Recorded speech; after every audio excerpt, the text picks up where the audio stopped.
My name is Dean Coughlin, and I'm with Digicert, a leader in digital trust. And today, I'm joined by some special guests that will address this topic very thoroughly. So without further ado, let me tell you a little bit about what we're going to talk about today, which is things like how to cut through PQC information overload. This is something that we're hearing about at conferences, seminars, events that we go to, or even just in our workplace. So we'll help you cut through some of that information overload. We'll give you some tips on how to get buy-in from key stakeholders to help you move towards PQC. And then we'll give you some practical guidance on how to get started on this PQC transition. So let me introduce our guest speakers today. First, we have Tim Hollebeek. Tim is a colleague of mine at Digicert and is the Director of Industry Development. Tim, give us a little background on yourself and what you're up to these days. Yeah, at Digicert, I'm in charge of all of our standards development efforts. We don't just interpret and apply the standards, we're also very involved in writing them. And it's a very active time right now because people are trying to figure out how to use the new NIST algorithms with all of their PKI that they've known and loved for a long, long time. So we're very active at updating the standards and making sure they're ready to support our customers as they go through this difficult transition. Thank you, Tim. Next, we have Mike Brown, someone I've known for probably over 20 years when he was back at BlackBerry, but really proud to have him here today as the Senior Advisor at Sandbox AQ. Mike, what have you been up to? And tell us about Sandbox AQ. Yeah, thanks, Dean. It is kind of wild when you think back to times of BlackBerry a long, long time ago. I won't say how many years it was. So Sandbox, we focus on the intersection of AI technologies and quantum, looking at things such as navigation in GPS denied environments, medtech, and of interest for this call today, cybersecurity. So I focus very much on the cybersecurity side within Sandbox AQ. And previously I was the CTO and co-founder at Icera Corporation. Fantastic, welcome. And last but certainly not least, we have Mr. Bill Newhouse from the National Institute of Standards and Technology, specifically the National Cybersecurity Center of Excellence, where Bill is a cybersecurity engineer and a project lead. And in this picture, he looks like tonight's newscaster. But Bill, give us a little background on you and what you're up to at NIST. Yeah, so I came to NIST about 14 and a half years ago after 23 years at NSA. And for the last decade, I've been at this center. It's essentially an applied cybersecurity center. We're trying to bring collaborators together so we can put together functional systems and show people that standards can be achieved with today's technologies, because sometimes there's a barrier to adoption that is just the practical implementation and seeing it happen and sharing our insights. So we have a project that I'll be describing today with you guys on migration to post-quantum cryptography, which I have the pleasure to co-lead and learn as I go with all the experts who have joined us on this journey. So I look forward to sharing more of that as we go. Fantastic. Looking forward to it. Well, let's not delay too much. Let's get started and talk about how to cut through PQC information overload. I think most people at this stage have heard about quantum computers and quantum safe algorithms, but for a quick refresher, I'm going to ask Tim Hollebeek to talk a little bit about what quantum computers are, how they pose a threat to cryptography that we use today, and what he knows about our companies really aware of this threat in the environment. Tim? Thanks, Dean. We've been hearing a lot in the news about quantum computers, and they are really excited. And that's why billions of dollars is being spent on figuring out exactly what cool and interesting things we can do with them going forward. And there will be a lot of useful and interesting advances in drug design and materials design and things like that. But unfortunately, one of the things that they're also very good at is some certain hard math problems that we've chosen to devote a lot of our efforts to in protecting the internet and computer security. And those are problems like factoring large numbers and the discrete log problem, which are the fundamental problems which provide security for RSA and ECC, which are encryption algorithms we use in fundamental algorithms like TLS. Cryptographically relevant quantum computers, which don't exist now, but will be arriving in the next couple of years to perhaps a decade or two, they will be able to solve these hard math problems, and that will cause problems for internet security. Of course, the solution is just to switch to another hard math problem, but part of the problem is exactly what's going to go on in the industry during this challenge. For example, Some of the data being transmitted today will be able to be decrypted in the future by these quantum computers. And 74% of people out there in the tech industry are aware of this threat, which is known as harvest now, decrypt later. But 61% of people in the industry are concerned that their companies will not be ready for this threat. And that's partly because 31% of companies are not even taking any steps today to get ready for this problem. And only 23% of companies have a strategy. There's still a long ways to go with planning and execution and education. And this is partly because while the technical people within most organizations are aware of this threat, there's a split between the technical people and the executive at the companies who generally are not as aware of this threat and have generally not prioritized it. And this is difficult because organizations are going to need time and resources and money and especially expertise in order to be able to address this threat.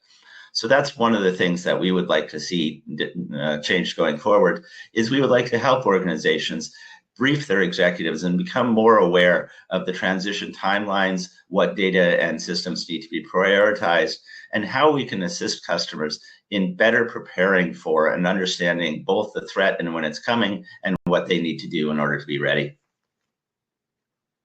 No, that's very informative. Thank you.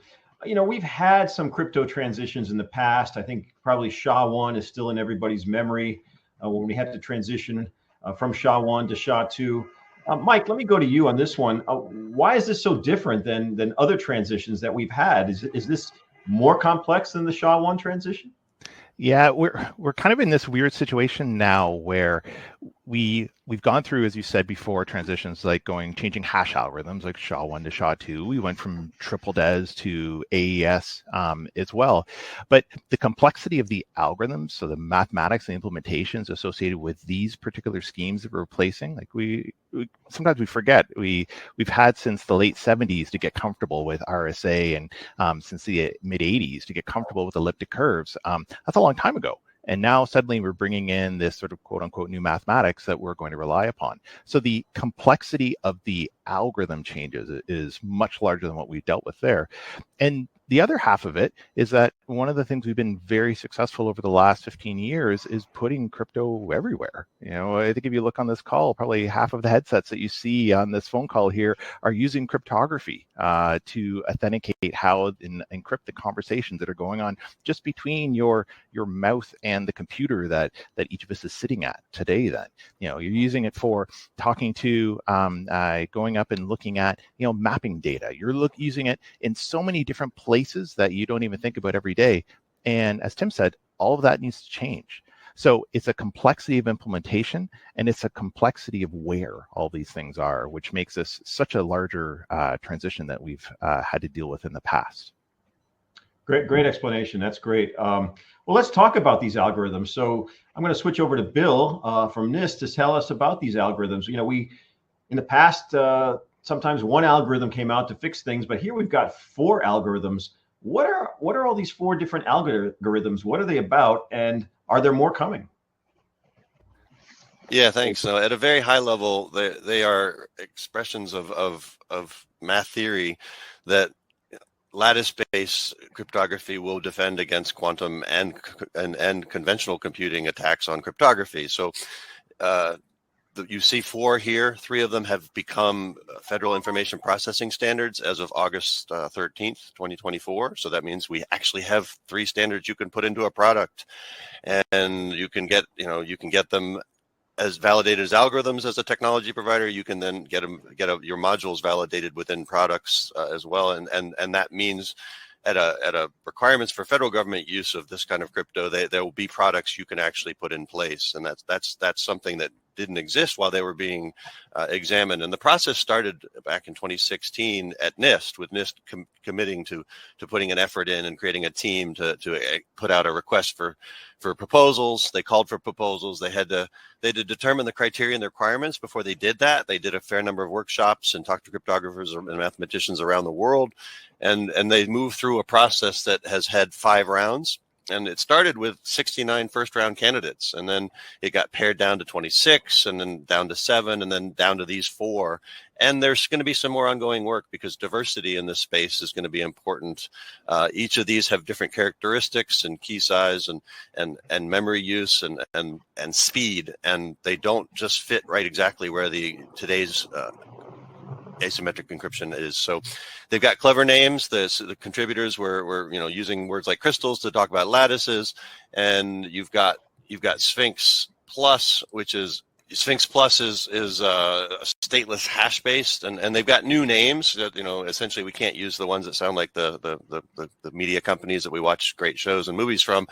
So you have words that say ML, which is module lattice, and SLH, which is stateless hash based, and then Falcon over there is going to be doing lattice based as well, and it will be the next one to come out as a draft. And when it's out in draft, it's the last chance for this community to beat it up before it becomes a final. And then again, once an algorithm is NIST final, that means the federal government can use it. And all along for the last 25, 30 years, industry has adopted the crypto that NIST has been putting forward as the standards with a FIPS document that describes it. Great, that's a good explanation there. I saw all these different FIPS numbers coming out, and I was a little confused, but I think you've set the record straight there. So thanks for that. It's not uncomplicated, but the fact is, you know, how many people on this call will have to figure out how to use them versus knowing that they're in use. Those are different angles of our audience that we should touch upon at some point. But the key here is that NIST is looking for diversity. The contributors are from all over the world. The requirements and the standards, and to decide what would pass to the next round was not just NIST saying this is exactly. NIST had to say these are our performance requirements, but they had to work with the world to decide on those in the first place. So it's been a very open and transparent process. There's a PQC forum that everybody can get involved in if they really care about crypto in a deep way to have all the little micro arguments about each of these standards and the future ones. Thanks. Sounds good. Probably not one I'll be involved in, but I'm sure others will be interested in. Well, and nor I. I mean, that's one. Sorry, I'm jumping in again. It's like they're. How many cryptographers do you need to do this? It's going to be the product manufacturers will work on this, and we're going to get to some of the conversations about the protocols where these will need to run and exist, and that's really the biggest key, is that international communication protocols will be able to take these on. But today the standards don't have that yet ratified, and those organizations are working on these, and they have been as they prepared for them to be presented this summer. Yeah, absolutely. If you look on the PQC forum, you'll find my name on the list of cryptographers discussing these standards and things like that. So yeah, very important work, very important forum. And I'm glad NIST took the time to coordinate the efforts of all the world's leading cryptographers. It was a really exciting thing to watch. It's great to hear that we had an international participation in these algorithms. So fantastic news. So let's transition now to talking about tips for buy-in from key stakeholders here, because I think what we're hearing from customers that we talk to is, yes, people at the operating level say, yes, we are aware of this, we know the threat, and we know we need to start doing something. But when they approach some of the CISOs and the C-level people, they say, yeah, we'll get to that later on. But in reality, people should start thinking about this now. Let me start with Mike, and let's talk about the whole supply chain. Who is in control of the solution to this problem? And are there things you can do, like using procurement policy as a way to drive behavior for this particular aspect of security? Yeah, it's a complicated question, because we talked about before, crypto is everywhere. And what that means is, if you kind of wear a hat where you're a product company and you're building a specific product, and you have software developers who are calling into OpenSSL or something like that to utilize cryptography to use it in your product, you kind of have a nice handle over kind of what you're doing with crypto and how you kind of control that glide path to switching from to something that's quantum safe. But the challenge for a large organization is that's not what they are. If you're a bank, you probably have some solutions that you build yourself. You also have some solutions that you contract out to people for then. And then, of course, you have a bunch of solutions that you buy as well. Your Microsoft Exchange, your Cisco VPNs, your identity and access management solutions. All of those solutions will have cryptography inside of them. And you as a business owner, you may not have any direct control over all of that then. And so you're right, Dean, like things like procurement policy become an interesting way to help incent behavior. If I'm putting out an RFI or an RFP for a new HR software tool, then I can say, tell me what your PQC roadmap is. Let me know what you have going on there, because we recognize that this transition is going to take a large period of time, and some things are just going to happen for you. Your browser will be quantum safe. All of that work is going on right now. You see lots of great work which is happening in the industry around that area then. But for products that you're using within your organization that you're buying from other people, you're going to have to talk to them about what their roadmap is and when you should expect to get that then. Another point I think I would just make there is it's important as a business to recognize that complexity breeds time, meaning that these are complicated transitions then. If you think about, you don't just, Microsoft comes out with a new version of Windows, everyone in your organization installs it that day, they hit software update and they're all good there. You might have a staged upgrade that you have taking place there, and that's going to happen across all of your systems that you have that utilize cryptography and are going to transition to PQC. So you want to be thinking about things like that your vendors are looking at forwards compatibility, backwards compatibility, to make sure that all of these pieces fit together well as you do an upgrade.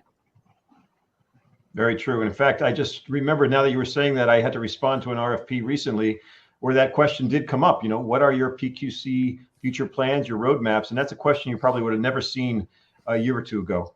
Absolutely. And this is, I think, where governments have a unique opportunity to help drive behavior, because they are such a large purchaser of IT equipment as a whole. Like they can drive, and I'm up here in Canada, and so we don't have the US pushing it. We have the Canadian government pushing those types of things as well too for us. But as a large purchaser, governments can help drive adoption of PQC by making sure that it is part of all of the procurement vehicles that they have going out. So the key here is, though, that we don't know exactly, as Tim said, when this PQC thing is going to hit. We kind of knew at Y2K, we had a date, a time, everything was all set. Here we don't really know. So Tim, tell us, how can people determine when they should start working on this, and why? What are the immediate threats are there something that they should really look at now to see if they should start working on it now, next week, or a year from now? Well, certainly that's something that organizations need to be figuring out, because when you need to transition to quantum is actually a little bit of an interesting topic to discuss, because it depends a little bit on the use case and exactly what you're using the quantum technologies for. As we've been talking about, let's say I run a small business and I'm delivering pizzas or something like that, and I've got a certificate on my website, and that's about the extent to which I have cryptography in my business. It's largely just coming from outside vendors, and I'm a very small organization. I can probably wait for quite a while. But many organizations are not in that class. And as we mentioned, like especially in regulated industries, I've been talking a lot to the financial services regulators, and they've mentioned that they're all starting to ask in their annual questionnaires what people's plans are for post-quantum and what their transition plans are as well. So now that the NIST standards are out, which, as we mentioned, they came out this summer, everybody is very, very interested in figuring out timelines and plans and things like that. And in some cases, it may be already too late, for example. So for example, think of a long-lived consumer device like a car, for example. That device is going to continue to be in use for at least 10 years. When could a quantum computer arrive? Could arrive as early as 5 years. When should you have upgraded all of that software to be quantum safe? Well, you should have done that 5 years ago. But most people haven't, because the algorithms weren't available back then. So especially in the software trust space, the long-lived digital signatures, data that needs to remain secret for long periods of time, right? Some of it's being transmitted right now, but will still be valuable 10, 15, 20 years into the future. All those sorts of use cases, you absolutely need to be identifying those and getting them transitioned ASAP, because as we've mentioned, the ideal time to have started is actually in the past.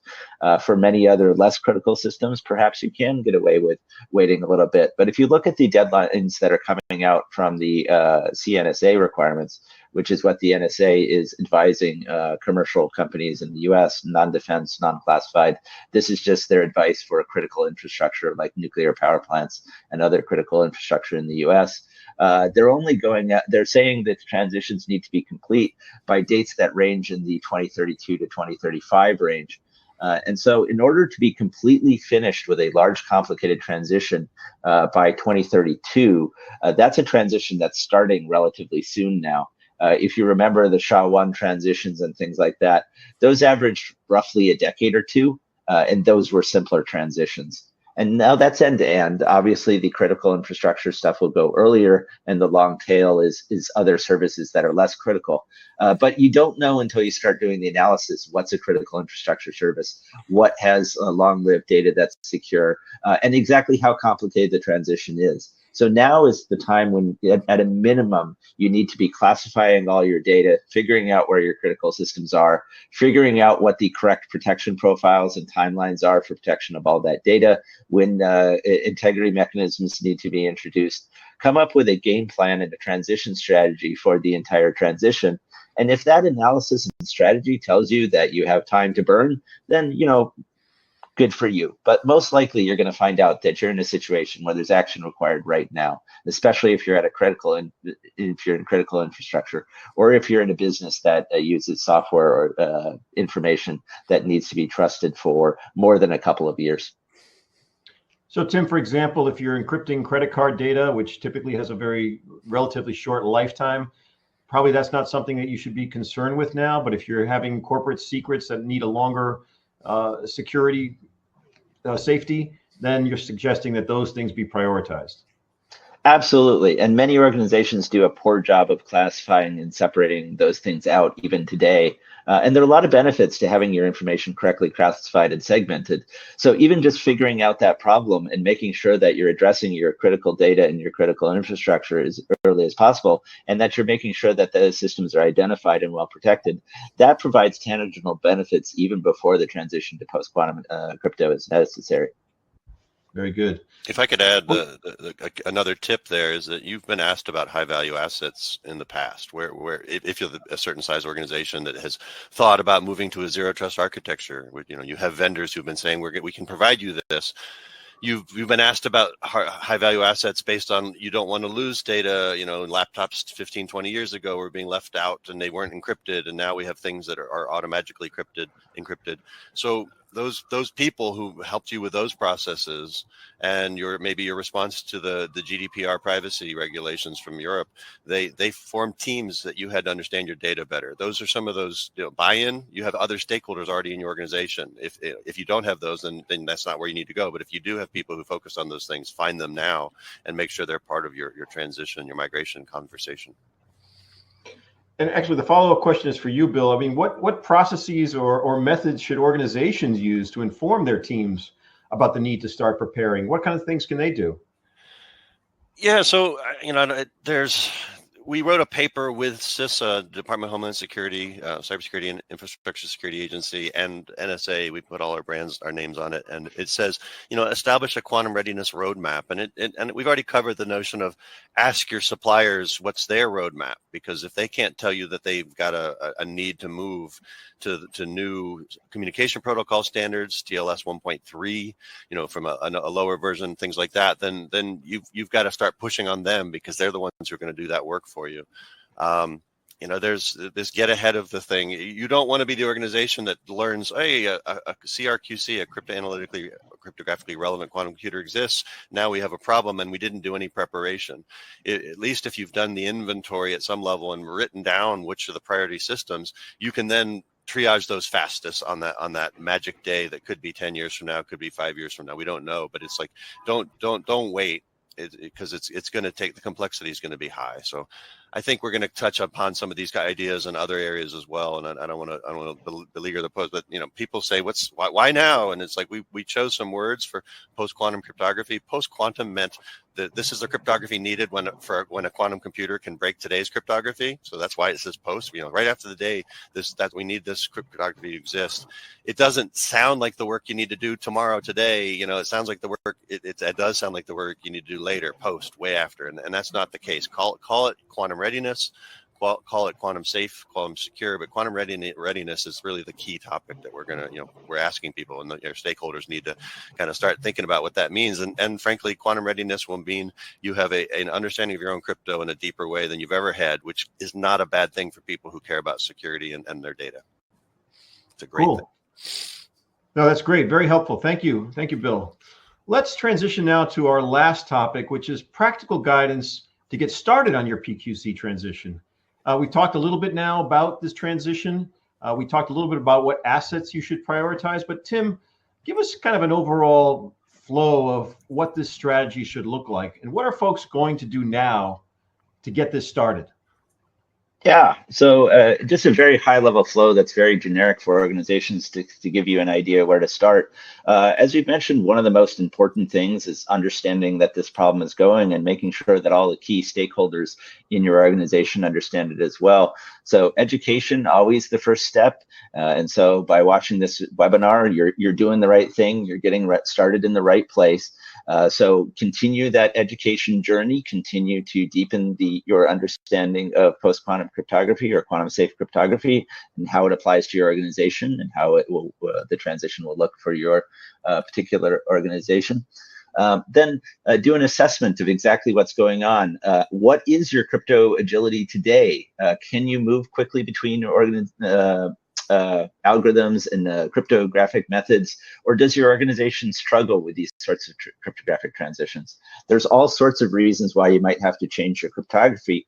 Quantum computing is only one of them. There's all sorts of challenges today that causes people to have to adapt and move and change their certificates, change their PKI, change their infrastructure. And organizations need to be able to respond to those changes in a quick and agile way. It's just crypto agility is something we constantly talk about in the PKI and encryption space because of the fact that it is necessary for organizations to be nimble. And we've gotten a little bit lazy for the last 25 years or so, and we could just rely on RSA for everything. Unfortunately, that time is coming to an end, and we're going to have to upgrade and modernize all of our PKI systems. And that comes with good management and good oversight of all your encryption assets. And like we said earlier, just knowing where all your critical data and all your critical systems are. And so once you've done that assessment, that puts you in good place you now know where you are today, and you know what's coming because of the education that you've done.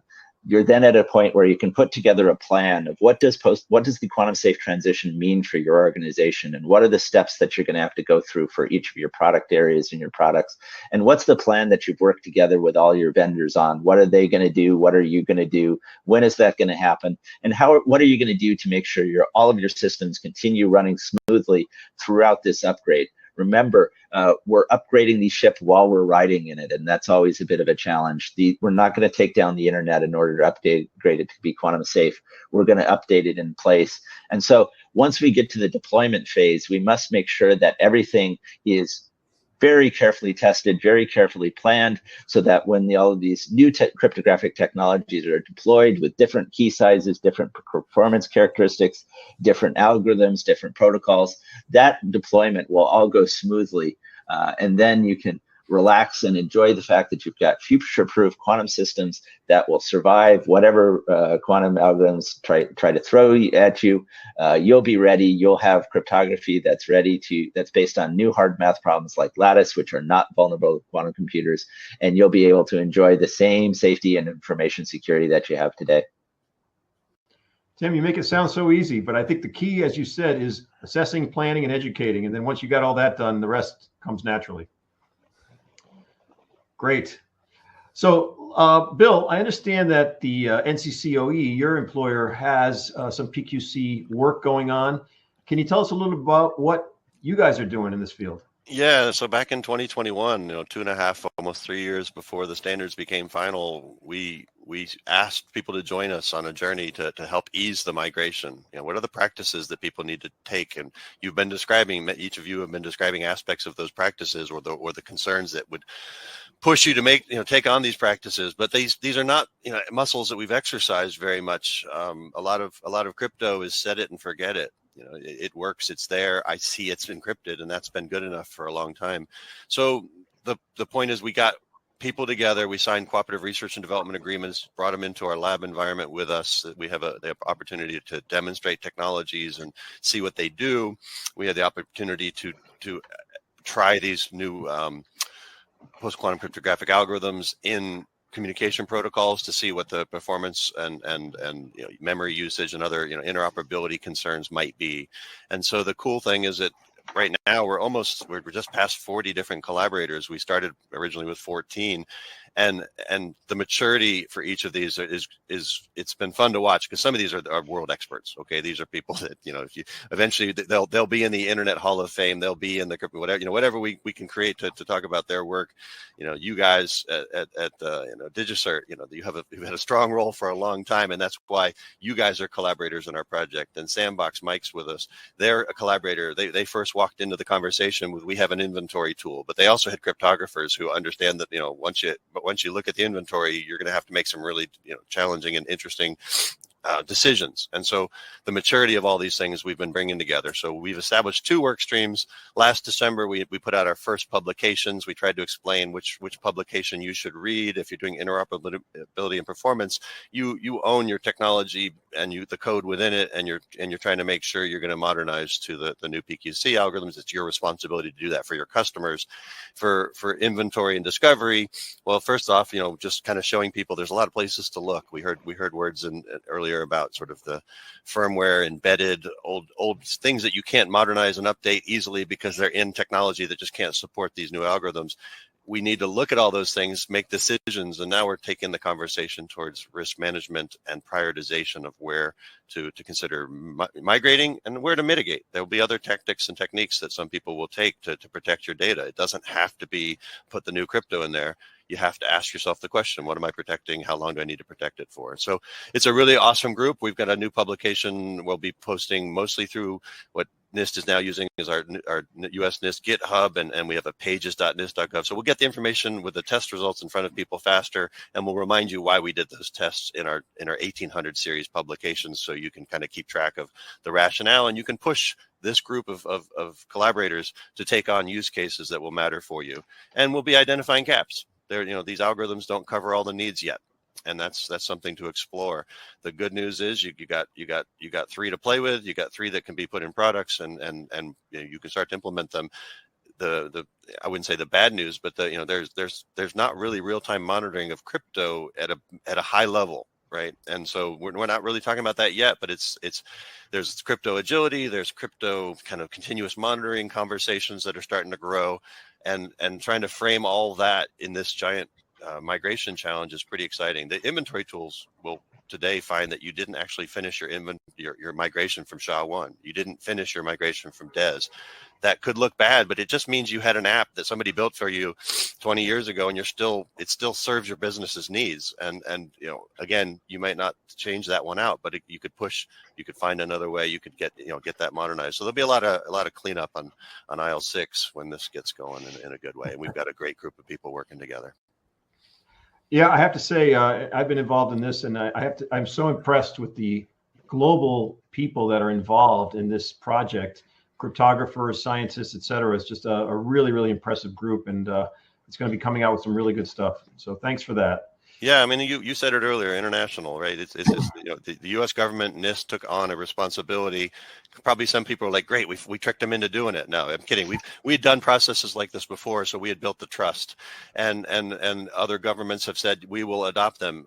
The reason you showed the CNSA 2.0 slide was because NSA is part of our collaboration in that the use of asymmetric encryption within the intelligence community has changed in the last 20 years, 30 years. I mean, it exists. So they want to have high standards, and they've put a timeline in.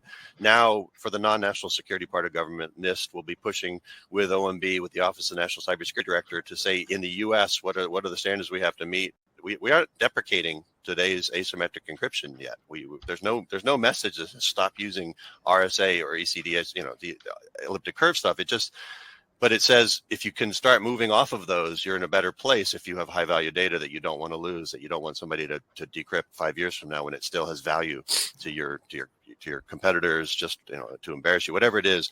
So that's part of this trickiness of this model of movement is that will have to happen at some level. We'll need to say, stop using that. And that won't happen, but NIST will put some timelines together that will look a lot like CNSA in 2035. Will be kind of, let's get there by 2035, people. Let's try hard. We can do this. Totally. No, that's great. Well, thanks for that. Well, we've wrapped up with the main part of this. We're going to make some closing remarks here. I'm just going to go around and ask a couple of questions to each participant here. First, let me start with Mike. What are some of the things that Sandbox AQ is doing to support organizations in quantum readiness? We heard Bill just talk about some of the ideas, but what are you guys doing specifically? Yeah, and so there's a couple of things that I think are important to call out. So first of all, it's extremely important to be involved in the standards organizations around the world. So NIST is doing a wonderful job pushing from an algorithm specific perspective, and then also from a migration side through the NCCOE. But we're involved in other groups such as things like the ITF, which is looking at sort of, now that we have these actually algorithms, how do they fit into protocols which are used then? And then places like ETSI, which is looking at the future of how do we integrate this into the phone networks around the world then, in all these different places then. So it's an old reference, but it's crypto. Crypto is like an onion, so like Shrek, where we think about the math kernel, but then all the different layers on top of it. And one of the places that Bill mentioned in terms of NCCOE is discovery. How do you find cryptography and inventory there? And in Sandbox, we have a product called ActiveGuard, where the purpose for it there is to discover cryptography that you have in your environment. Then, back in the old days, we used to use spreadsheets for tracking, how we use crypto. That's wonderful. Everyone loves Excel, but it's better to have systems then that, if I take a step back, what we've been talking about here is about how you treat the change of cryptography and the use of cryptography, just like any other IT project that you have in your environment. You have an IT migration where you're switching, upgrading Exchange. You go through a number of different steps that we know as an industry how to do.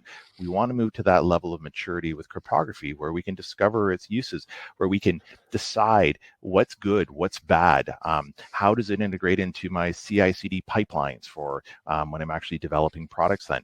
And then when I find issues, how do I remediate it there? So from a Sandbox side, we spend a lot of time focusing on that sort of that chain across there about how do you manage cryptography there through our ActiveGuard product. Very cool. Glad to hear that.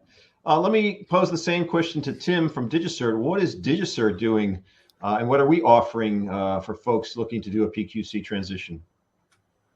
Sure. Yeah, like all organizations, we like to follow our own advice. And so we've done an assessment of what the PQC impact is to our business. And unsurprisingly, it's very large. Our entire business is based on asymmetric cryptography. So we're quite possibly one of the most impacted organizations on the planet.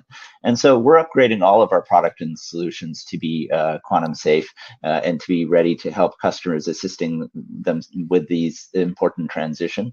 And so one of the things that we're doing is all of our certificate issuance products are being upgraded to use the new algorithms.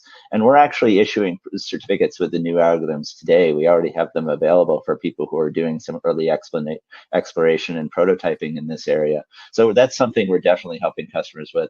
But the other thing that's a very important part of this is, like we mentioned, this is a very large infrastructure transition project.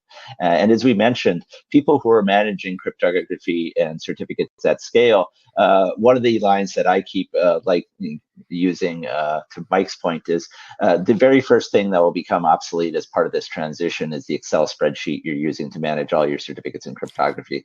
That's just not going to be a feasible way to manage this transition.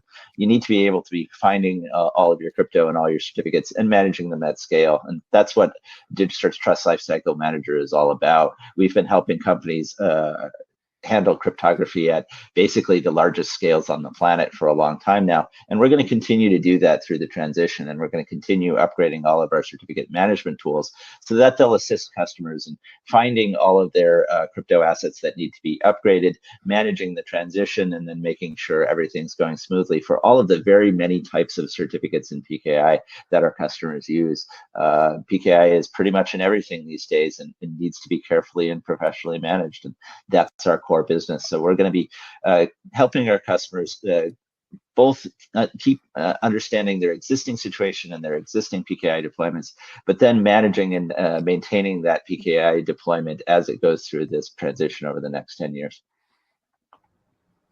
Great. Well, thank you very much, Tim. It looks like I've got a couple of minutes left that we can answer a couple of questions that were submitted ahead of time. So I'm going to read one off and see who's going to answer it. So this is very basic, but I think it's relevant. Does PQC mean that all of our encryption is at risk? And are there encryption that today that is safe? Like if we just add more keys, bigger key sizes to the current encryption algorithms? Who would like to take that on? Oh, Bill's saying somebody else. I mean, so I walked into this project with the, crypto to me was in 1994. I took my gateway computer to Germany and I tried to do something and it said you can't have 128-bit something because it's not allowed to go leave the U.S. And I'm like, oh, that's interesting. I don't even know what that means.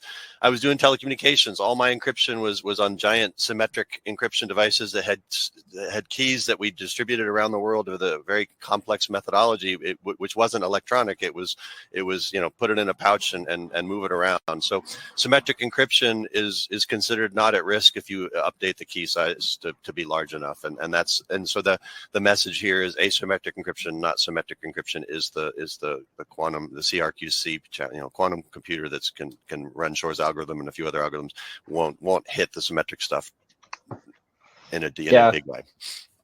Yeah, there's actually a little bit of an interesting story there because symmetric crypto is largely what you do when you have keys that you can just hold on your own. The power of asymmetric cryptography comes from the fact that with the assistance of a trusted third party like a CA like Digicert, I can send a message to Bill Newhouse, never having read him, never having met him. And the asymmetric cryptography allows the two of us to communicate despite the fact that we haven't met. And so that's the blessing of asymmetric cryptography. But one of the challenges of it is used for the ecosystems where people are collaborating worldwide and communicating between parties that have not previously met each other. So it's not something that one company can just upgrade on their own. That's why standards are so critical in this area, is because both sides of the conversation have to agree about how the new asymmetric cryptography works. Otherwise, they can't use it to interoperate. Asymmetric cryptography is all about interoperating securely at scale. And so it's something that we all need to do together. Great. Thanks. I think that answers that question. And it looks like I'm getting the signal that we are out of time today. I want to thank our speakers for this discussion. If you'd like to learn more on the topics that we talked about today, please be sure to check the resource section. And if you'd like to request more information on Digicert solutions, you can get in touch with us at contactus@digicert.com. Thank you very much. Have a great day. Thanks, everyone.